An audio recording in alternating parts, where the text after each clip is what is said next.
thanks to Sanne and Rasmus and the Danish Institute for hosting me this last month and inviting me to speak. It's a wonderful opportunity to present my research to you. I've been looking forward to it. Now, before I start, two warnings. First, you may be surprised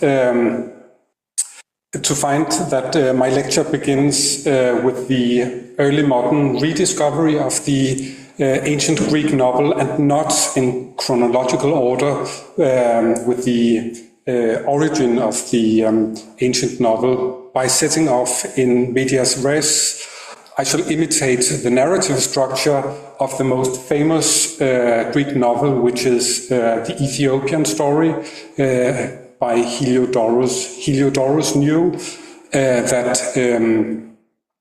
narratives of origin can be tricky and unreliable, and that it is sometimes better to tell stories not in the chronological order of events, but in the order in which past events are recognized and reconstructed and put together. So with a little patience, we shall get back where it all began.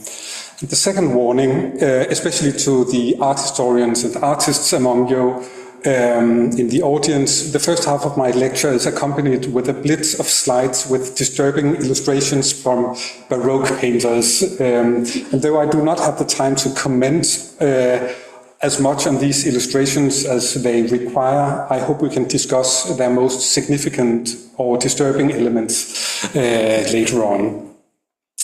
So, so now we set off. In 1526, during the first Ottoman invasion of Hungary, a German soldier recovered an ancient book from the famous Bibliotheca Corvinia, which the Ottomans had recently looted and destroyed. The book contained what was thought to be the only surviving manuscript of a novel-length narrative called the Aethiopica, or the Ethiopian story by Heliodorus, who called himself a Phoenician Greek. He was a novelist who lived in the 4th century, we now believe. Like so many other ancient Greek texts, Heliodorus' work had been preserved by scholars in the Byzantine Empire, where his Aethiopica was considered to be one of the finest literary works from Greek antiquity, second only to the epics of Homer. That was what some scholars thought. Rediscovery of Heliodorus' story made quite a sensation soon after its discovery, when it was published and translated first into French in 1547 and later into several other languages. Its extraordinary eloquence and literary refinement were immediately recognized, and scholars and poets found that it offered an attractive new model for narrative fiction, which soon made literary fashion. Unlike most other ancient literature, the Ethiopian story is neither based on myth nor on history, though it is inspired by both. It tells a fictional story, and it does so in a way which constantly keeps its readers in suspense. Thus, Heliodorus begins his novel with a detailed description of a mysterious scene of crime in the Egyptian delta, where the Nile flows into the Mediterranean. A band of local brigands fall upon a strange sight. On the beach, in front of an anchored merchant ship, lies dozens of newly slain bodies among scattered food and wine cups, but also loads of valuable cargo, silks, gold and silver.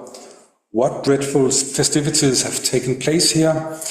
And why have the treasures been left behind? The brigands become even more surprised when they discover the only two survivors, an exceptionally beautiful young woman embracing an equally handsome, wounded young man. Who are these people?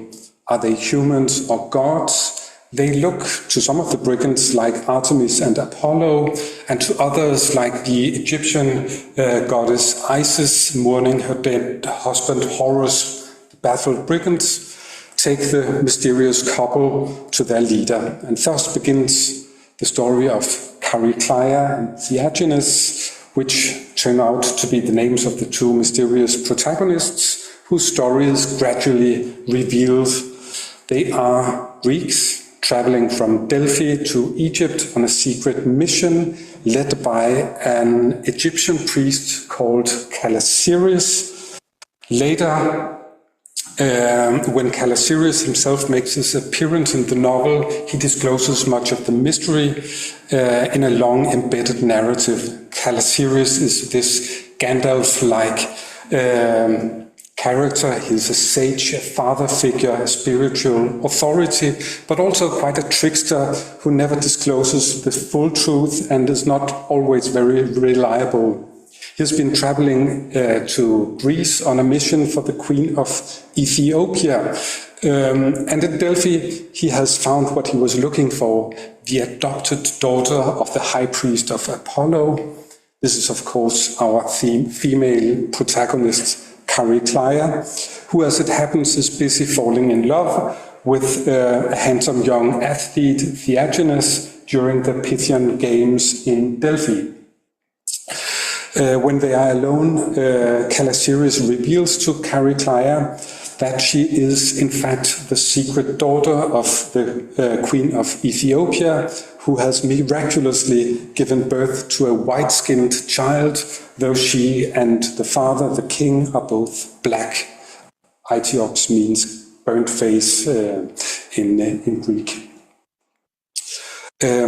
While the queen was having sex with her husband, she had been staring too long at a painting of Andromeda, and the stark impression of this white-skinned heroine led to the conception of a white-skinned child, a second Andromeda.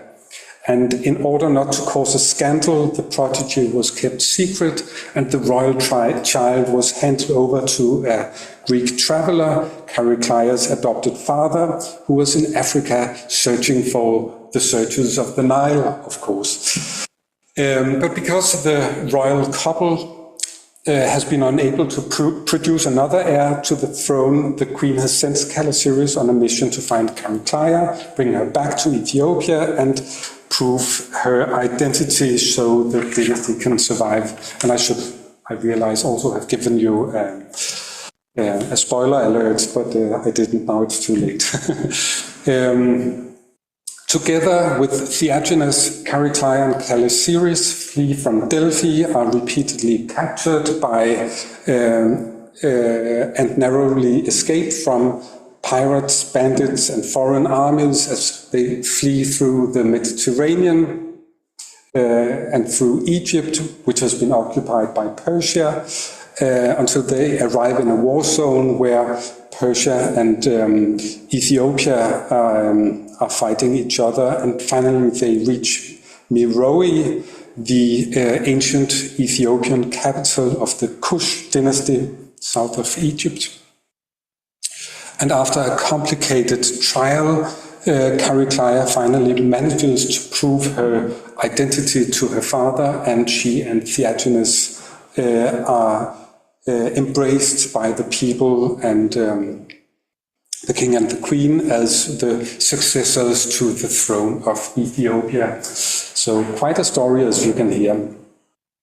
As you can also hear from this summary, the Ethiopian story is an adventure narrative, but it also has a coherent and very skillfully crafted plot.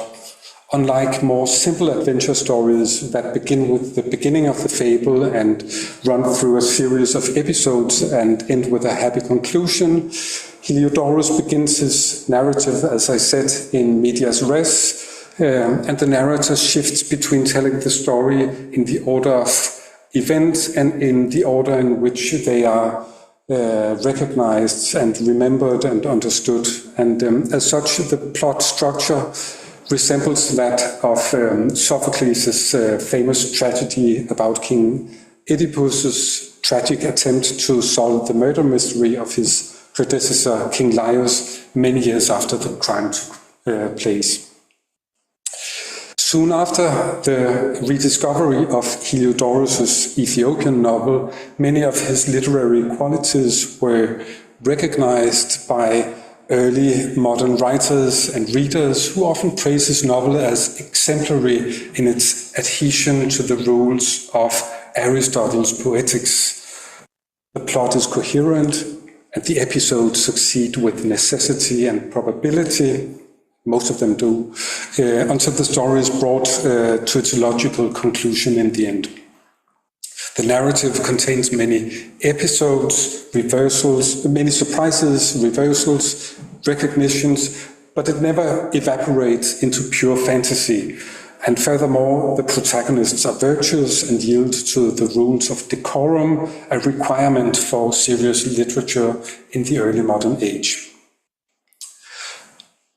The most important promoter of the ancient Greek romance novel, or the first important promoter, was Heliodorus' first translator, the famous Jacques Amyot, whose translation from 1547 went into several prints and paved the way for other translations into Latin, Italian, Spanish, English, Dutch, German, Polish, and Danish.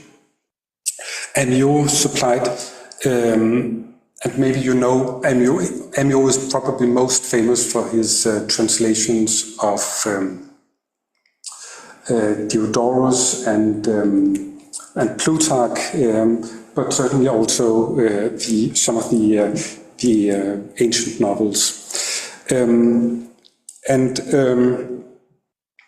And he also wrote, he supplied his translation with a short introduction which highlights the poetic qualities of the Ethiopian story. And this can be seen as the first theory of historical fiction.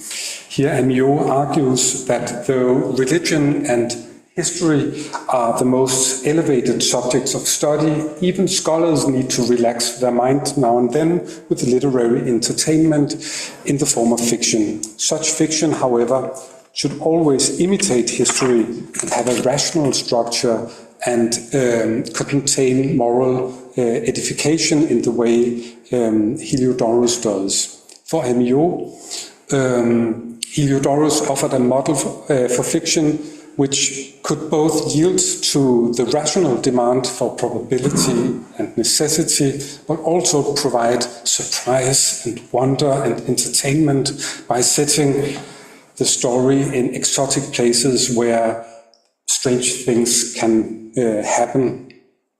And that's why many of these early fictions take place in exotic places of the earth.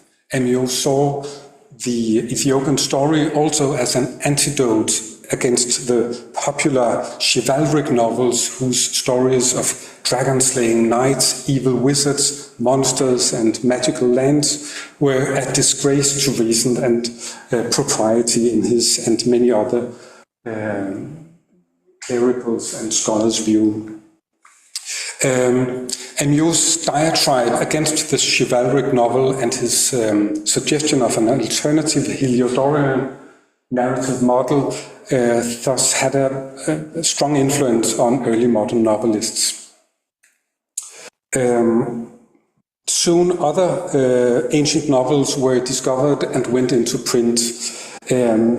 Thus, he also translated Longus's Daphnis and Chloe, which is the novel I've also translated with Marcel Duskour-Leck, and Achilles Tatius' Leucippe and Clitophon, and later the novels of Xenophon and Chariton, and summaries were found from Byzantine scholars, the Babylonian tale, The Wonders Beyond Thule, and a small selection of Byzantine medieval imitations of these Greek novels.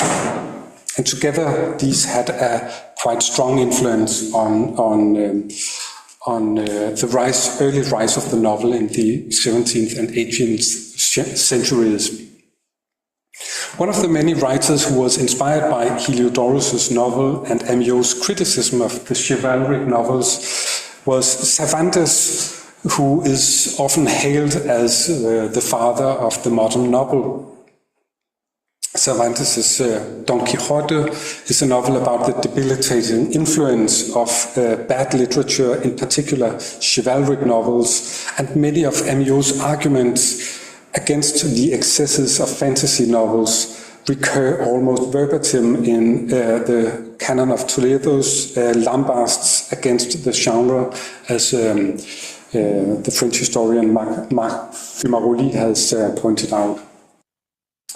And after completing his great satirical novel, Cervantes spent the final decade of his life writing what he himself and many of his contemporaries considered to be his greatest masterpiece, the romance of the travels of Persiles and Sigismunda, which is an imitation of Heliodorus' Ethiopian story.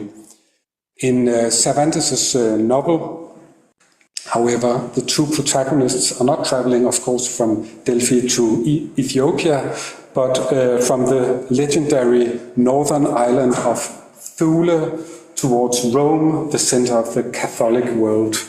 And much of his novel, therefore, takes place in a very exotic version of Scandinavia.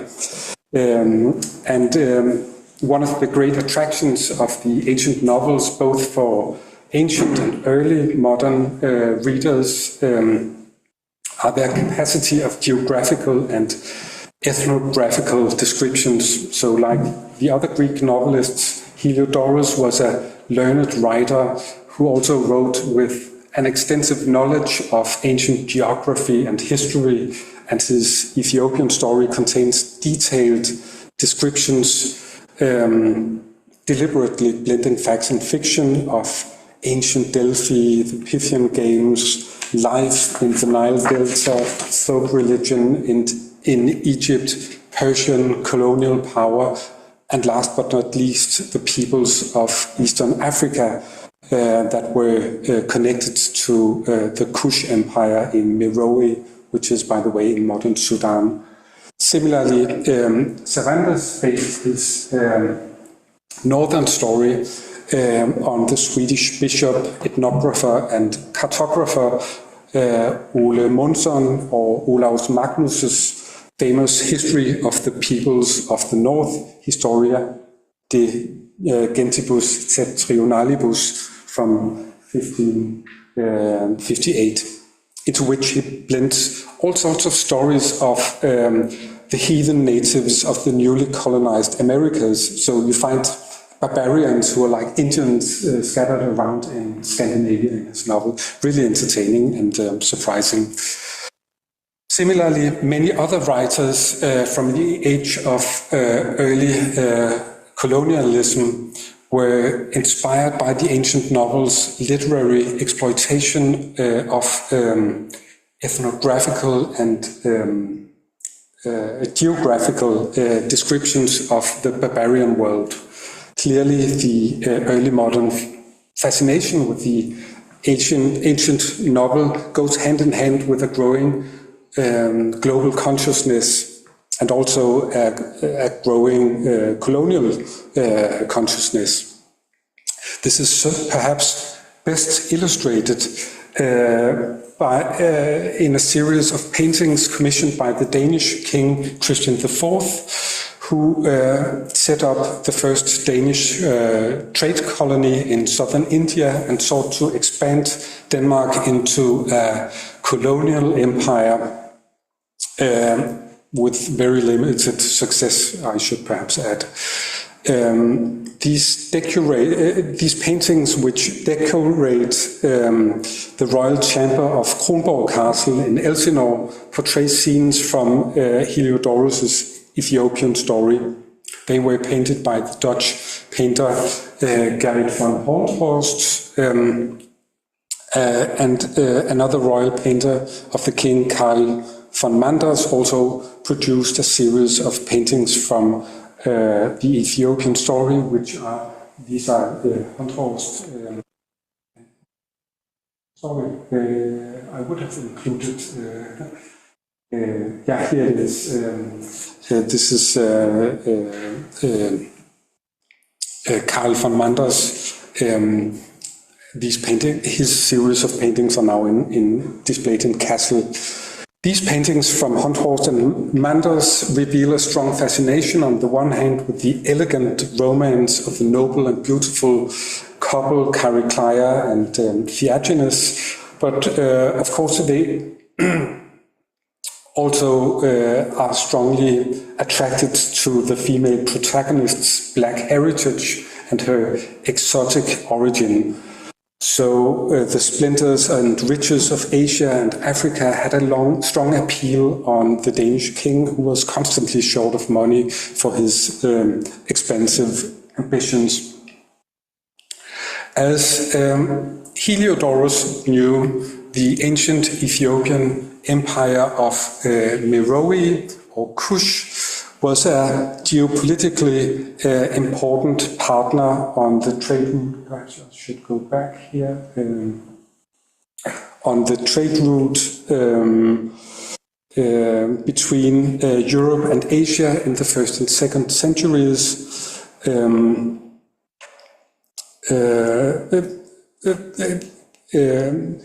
Through its position close to the Red Sea, which was the port between the Mediterranean and the Red Sea and the Indian Ocean. And in the 1st and 2nd centuries, there was which are the centuries in which the ancient novels originate. That is the period when global trade really explodes between the Mediterranean and the Indian Ocean to a degree which was not surpassed until the 16th and 17th centuries. That is the period when these novels were discovered and cherished again. In the Ethiopian story, the Ethiopian king is capable of defeating the Persians through a powerful alliance with his partners from the Red Sea trade, which include Arabs, Africans, Indians, and Chinese, so-called Silk people. I'm not sure the Greeks really met any ethnic Chinese, but they refer to this Silk people, which may be Indians, less likely ethnic Chinese. And these peoples reward the king with spices, incense, gold, gems, silks, and exotic animals. And such references to the ancient world trade are almost ubiquitous in the ancient novels, whose stories tend to take place along the great trade routes of antiquity. However, whereas the Dutch painters, particularly Manders, portrayed the Ethiopians with clear racializing stereotypes, pitting the beautiful white protagonists against the ugly black Ethiopians, Heliodorus follows a long tradition in Greek literature of idealizing the Ethiopians. Homer talks of the blameless and the blessed Ethiopians. And in Heliodorus' novel, the Ethiopians are also culturally connected with Greece, as you could see from the... This is not merely a gesture of literary imagination. Greek merchants, scholars and soldiers and diplomats had been active in Meroe, which is in modern Sudan, since the Ptolemies, and we have reports of at least 2 Ethiopian princes from Meroe and Aksum who received a Greek education. Archaeological excavations from ancient Meroe also reveal influence not only from Greek culture, but also from Indian artists and craftsmen. So we're really in a point of connection between the two worlds here in Africa.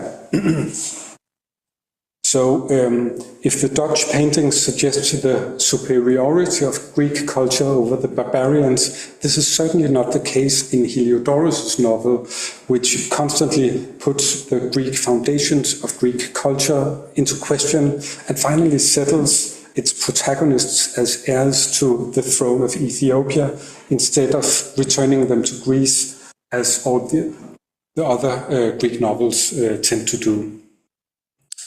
I've given you this long introduction to the early modern rediscovery of the ancient novel because it highlights how the history of the ancient world coincides with the history of imperialism and early globalization, and therefore offer a valuable insight into the ways foreign cultures and trade affected and shaped Greek identity in the imperial age. The ancient novel is a perplexing object of study, not only because the modern novel, not only because, like the modern novel, it comes in many different forms, but also because it lacks a conceptual basis. Whereas the history of the modern novel comes with a set of theories of the novel, which ultimately go back to Amiot and the rediscovery of the ancient novels. This is not the case in antiquity, where ancient writers never tried to categorize or define the novel as a genre. This is surprising because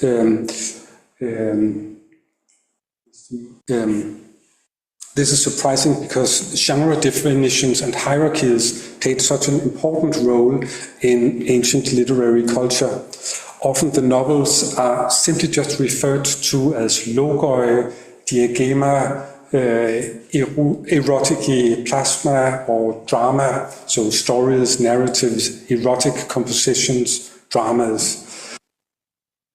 That leaves a wide space for all kinds of ancient narratives, stretching from fictionalized histories such as Xenophon's Cyropedia to the Alexander romance to imaginary biographies of like the Aesop novel or the utopian travel fictions of, say, Lucian, or the hagiographies like Apollonius of Tyana, or the Greek Christian story of Paul and Thecla, which is another imitation of this genre, not to forget the Roman novels of Petronius and Apuleius. So we have all sorts of novel-like texts in antiquity, and not only those I'm focusing on here.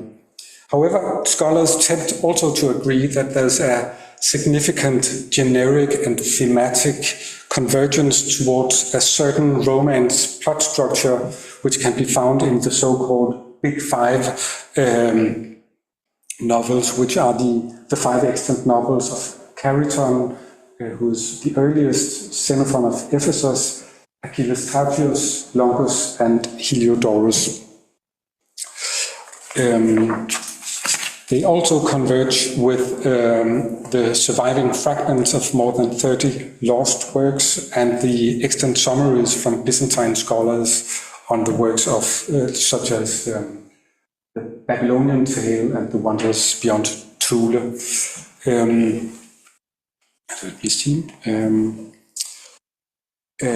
All these works seem to vary from a common baseline plot in which a young and beautiful Greek couple falls in love, but also falls prey to all kinds of troubles where they are separated from each other and from their families and must travel around the world. Because of their vulnerability and great beauty, they are they're kidnapped by pirates and robbers, sold off as slaves to foreign masters, and they must travel through foreign lands before they are finally reunited, and in most cases also repatriated. Another important aspect of the romance novels is that they are historical fictions. They are set in a more or less specified historical past, usually the classical period, long before the Roman conquests and even before Alexander. Also, their protagonists are fictional characters, not the heroes of myth, and occasionally historical figures like famous generals or kings appear as minor characters in the novels. Furthermore, all the novels date from the Imperial age. Maybe I should go back here. What we believe to be the earliest is from the 1st century. Most of them are from the 2nd century, and Heliodorus is the late bloomer from the mid-4th century. The genre seems to have flourished in the Levant and in Egypt, not on the Greek mainland, and many of the writers were not ethnic Greeks, but Hellenized writers from the ethnically mixed cities of Asia Minor, Syria, Phoenicia, and Egypt. Unsurprisingly, the Greek romance novels are therefore also cognate with non-Greek historiography and fiction, such as the biblical Esther's book, the Jewish story of Joseph and Asenath, the Egyptian Inaros cycle, and stories like the tale of Ahika, which exist in several ancient languages. The earliest and perhaps foundational Greek romance novel seems to be Chariton's Callirhoe, which probably dates from the first half of the 1st century AD. Chariton's narrative is set at the beginning of the 4th century BC. The eponymous heroine is the extraordinarily beautiful daughter of the famous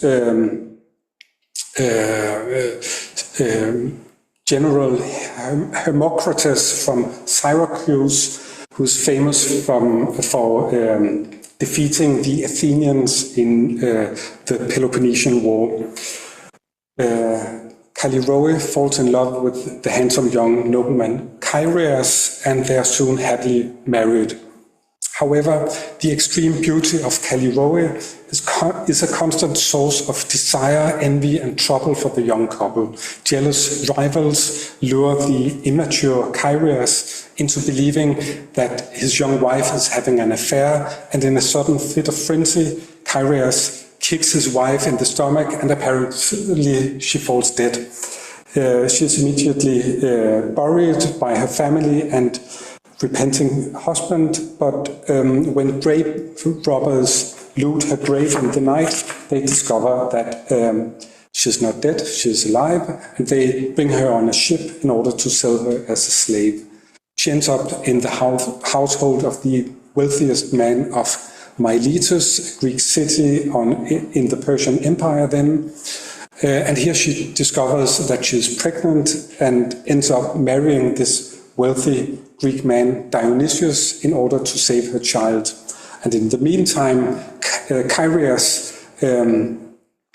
discovers what has happened to Callirhoe, goes to Miletus, where he is captured and ends up as a slave on the Black Sea coast. But his new master, a Persian satrap, which is a governor,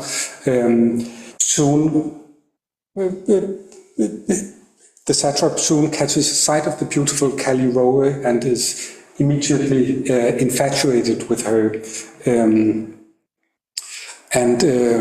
Like so many other men. And when the satrap then discovers that Callirhoe is already married to Chariton, when she was married to the Milesian millionaire, he tries to have the marriage annulled, and eventually the great king of Persia, Artaxerxes II, Tatius news about the story and summon them all to the royal court in Babylon to give a verdict. And here also the Persian king, surprise, surprise, falls in love with the beautiful Callirhoe, whose extreme beauty causes a scandal and a threat to the Persian queen and also to the royal courtesans. So Callirhoe ends up in the king's harem, but manages to escape with Chariton when a revolt breaks out in Egypt, and the king unwisely brings his harem to the war.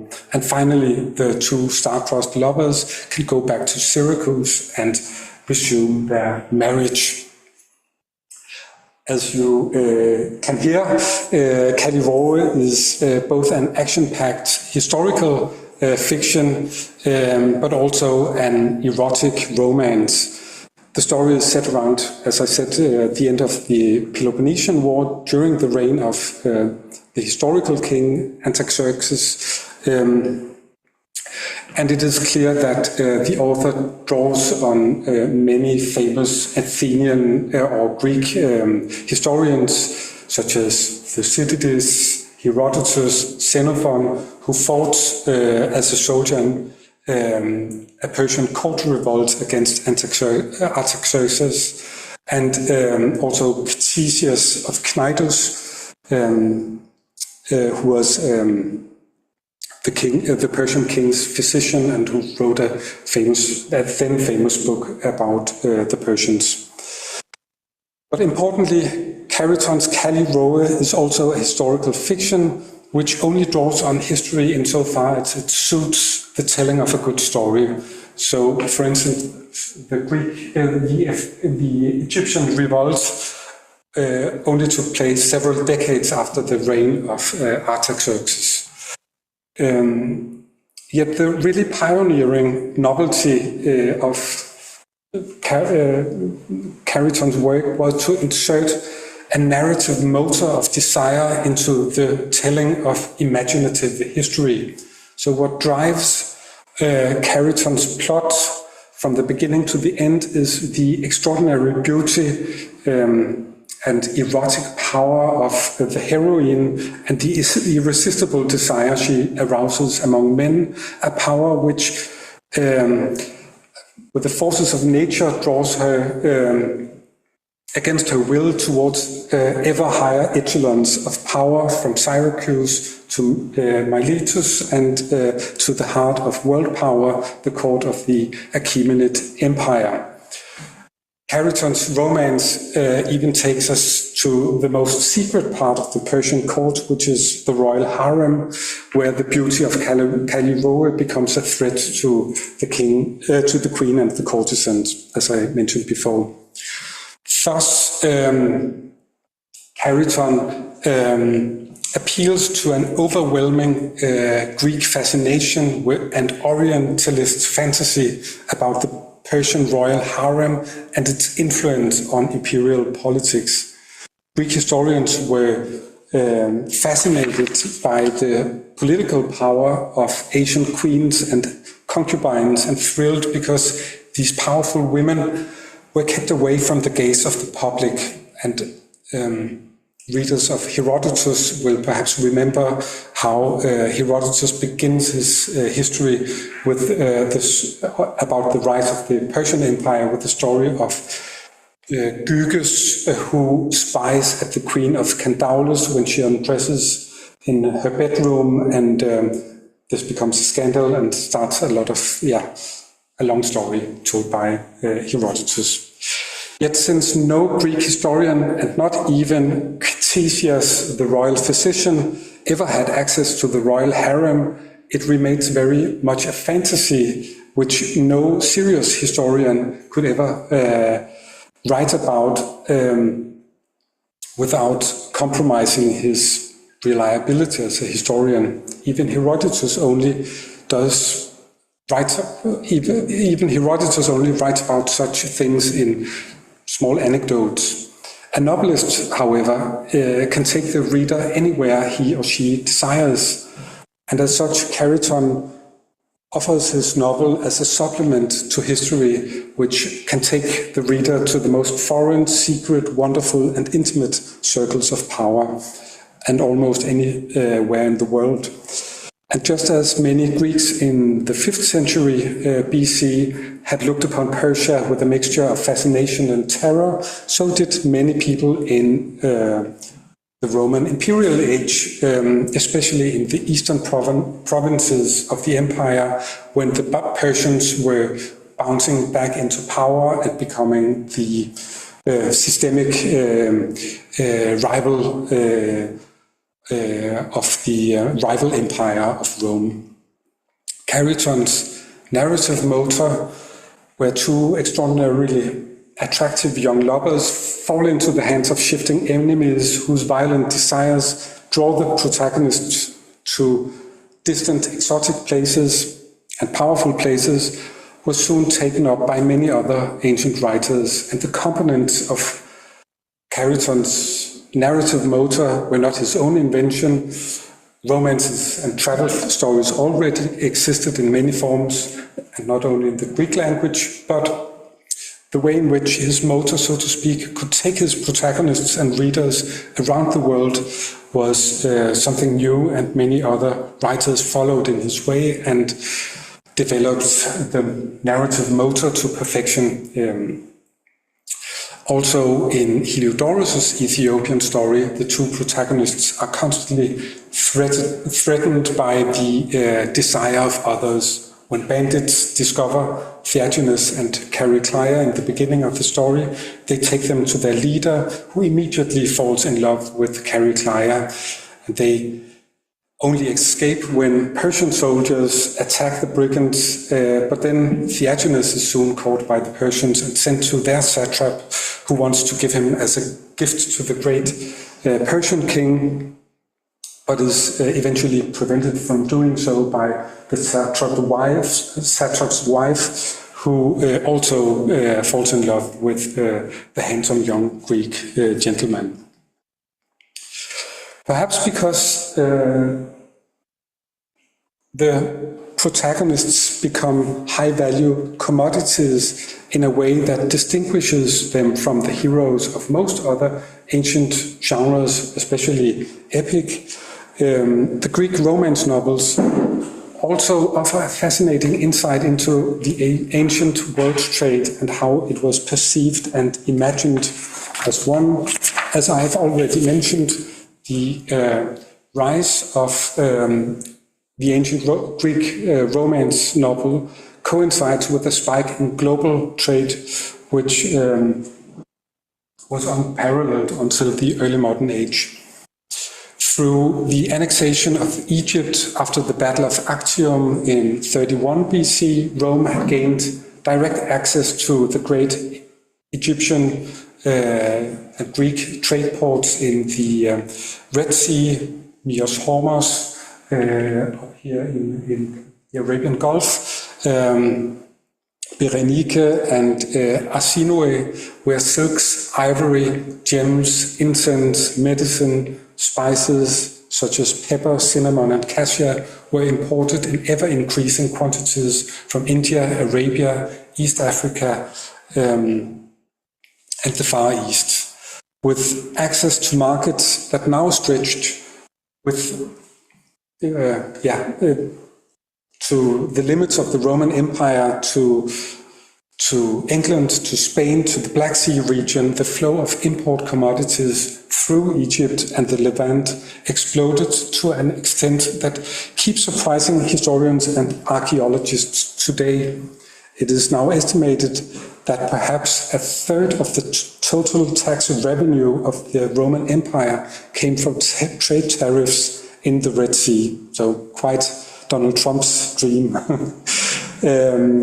In less than a century, Chinese silks and Indian silks, however expensive, could be purchased almost anywhere in the empire, and pepper from the Malabar coast became a luxury most people could actually regularly afford themselves around the empire. This new consumer culture is richly attested by several Greek and Roman writers who were either fascinated or repulsed by the Oriental luxuries. The Satirica of Petronius, which may have been roughly contemporary with Chariton, gives a vivid, if somewhat exaggerated, impression of Roman consumer culture thanks to his description of the famous dinner of Trimalchio. Exotic perfumes are mentioned 8 times, pepper 7 times, along with cumin, cinnamon, nard, Indian ivory, and pearls. And some of the characters in his novel, we find out, have invested in merchant companies. But as one scholar, Sanchez Hernandez, has recently pointed out, the Roman writers mostly revealed themselves to be at the receiving end of the global trade, whereas the Greek novelists not only mention the commodities of the world trade, but also portray and gesture toward its transcultural and transactional consequences. So, thus, in another Greek novel, Xenophon's so-called Ephesian tale, the heroine is enslaved and sold off to an Indian prince who is in Sidon, a Phoenician city, on a trade mission. Indian and Chinese silks were often dyed in the Phoenician cities. And on his way back with her to India, the Indian merchant prince is killed by Greek robbers preying on the caravan routes connecting the Red Sea ports with the Upper Nile, not far from Ethiopia. And also in the Ethiopian tale of Heliodorus, the heroine ends up in the house of a Greek merchant who has been looking for an educated Greek slave girl he can send off as a gift to the king of Ethiopia and thus obtain favorable trade conditions. Though the Greek novels rarely moralize, merchants are certainly not portrayed very favorably in these stories. These stories of trade and greed are not entirely unfounded. Thanks to a preserved navigational handbook from the 2nd century, which describes the sea route from the Red Sea to India and Sri Lanka in practical detail, we know that skilled slaves were among the few Mediterranean export articles the Indians were actually interested in. Wine was also popular, but otherwise it was gold and silver the Indians were interested in, and Pliny lament about the enormous quantities of Roman gold and silver that ended up in India. Precisely the same thing happened in the 16th century and 17th century when the silver from Spain or from the Americas went to Spain and Western Europe and then passed on to India and China. Another aspect of the ancient novel which has attracted the attention of contemporary scholars is the way in which the novels construct Hellenic identity vis-à-vis non-Greek cultures. In most of the novels, the heroes are noble Greeks from ancient city-states who eagerly seek to preserve their Hellenic identity and good manners, even in barbarian countries. Chariton's Callirhoe maintains her virtue and pride even when she is forced to marry a foreign gentleman. And though her companion Chariton is quite immature and weak throughout most of the novel, he finally rises to the moment and becomes a war hero and saves her in the end. But some of the other Greek novels are more ambiguous. In Achilles Tatius' novel Leucippe and Clitophon, the male hero and narrator is an affluent Hellenized Phoenician who thinks the world lies at his feet, but when he elopes with his girlfriend, This young teenager is almost scared to death when he falls into the hands of barbarian robbers in the Nile Delta, similar to those from the Ethiopian story, which I already told you about. This is how Clitophon describes his first encounter with these barbarians, quote, "All at once the shore was full of wild, frightening men, all large and black, not deep black as the Indians' blood, but as black as, say, half Ethiopians might be, bareheaded, heavy-set, but quick on their feet. They all shouted in a foreign language." Later, unquote, later, however, Clitophon meets with a friend, a Hellenized Egyptian called Menelaus, who tells him that he himself grew up as a neighbor to these so-called barbarians, whom he considers almost to be part of his own family. So maybe the Egyptian Britons are not so outlandish after all. That seems to be the suggestion of the novelist, who almost certainly came from Alexandria himself. Questions of cultural identity are especially prevalent in Heliodorus' Ethiopian novel, which constantly focuses on cultural hybridity, as Tim Whitmarsh has pointed out. Here, the Greek heroine turns out to be an Ethiopian princess who must reorient her life from the navel of the Hellenic world, Delphi, to the fringes of the Greek oikumene. She is split between her Greek and Egyptian father, and she is guided by this strange surrogate father figure, the Egyptian Callirhoe, who constantly confuses everyone around him by mixing Greek and Egyptian. Callirhoe even gives a long speech in which he argues that Homer was not a Greek, but a traveling Egyptian just like himself. And with inspiration from Herodotus, I think Heliodorus thus constantly exposes and challenges Greek ideas of ethnocentrism. So now I come to my conclusion. As I mentioned before, early modern writers like Tasso, Scaliger, and Amyot, and Cervantes ranked Heliodorus among the greatest narrative poets of antiquity and compared him to Homer and Virgil. Similarly, Byzantine scholars like Photius and Michael Psellus studied the Egyptian story and other Greek novels with great admiration. Influence from the ancient novel is almost ubiquitous in early modern literature, from Shakespeare to Goethe and from Cervantes to even the Marquis de Sade. But literary interest in the ancient Greek novel declined rapidly with the rise of Enlightenment, historicism, and Romanticism, when Greek literature was historicized and became associated with national identity and liberty. The literary canon focused almost exclusively on Greek classics from Homer to the time of Alexander the Great, when Greek liberty was still intact, whereas Greek literature from the Roman Imperial age gradually and late antiquity was put aside and rarely attracted more than antiquarian interest. This is a tendency which still exists to this day in classics curricula at most schools and universities. Even despite a surge in scholarly interest in the Greek novels, which has been going on for more than 3 decades, and has put the Greek novel from the margins to the forefront of contemporary classical studies, the wonderful works of Heliodorus, Longus, and Achilles Tatius are little known beyond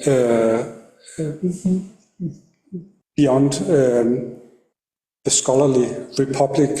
Even many readers with a genuine interest in classical literature are often surprised to hear about the existence of novels in ancient Greek. Perhaps Margaret Ann Doody was therefore right to call it the best kept secret in literary history. I think this reminds us of how strongly we still tend to associate classics, ancient and modern, with national literatures and national history. It is quite revealing that also Cervantes' Greek-style travel romance from Northern Europe, despite its initial success, has long been eclipsed by Don Quixote, his hyper-canonical Spanish novel. Almost none of the other transnational imitations of the Greek novels from the early modern period have entered the literary canon, however famous their authors remain. And even in our own current age of globalization, a Spanish age novel set in Scandinavia or a Greek novel set in Egypt and Ethiopia are a bit too outlandish for us, and I think this is worth thinking about. So I will leave it here. Thank you.